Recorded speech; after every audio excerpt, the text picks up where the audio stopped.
Во време кога човештвото се соочува со еден од најголемите предизвици, моќта на поезијата да ги совлада препреките од секаков вид и физичката оддалеченост се чини дека е голема.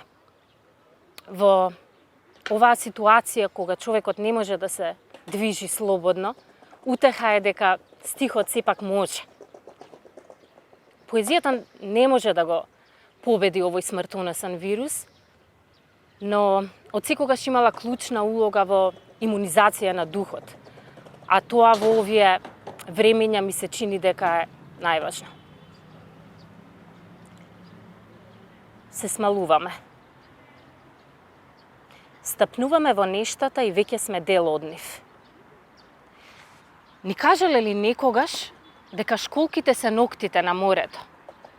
Дека и нашите ногти стануваат школки штом влеземе во него? Дека стомакот ни е морска желка кога пливаме? Дека градите ни се медузи?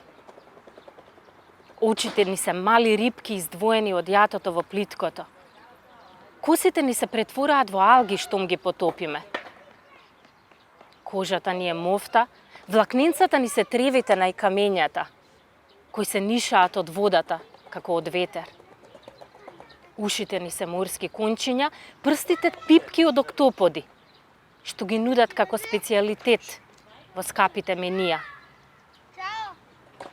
Се смалуваме како морски ѕвезди што се сушат на пристаништата, кои ќе висат некаде како украс над зидот, како запрена светлина, потпишан сувенир.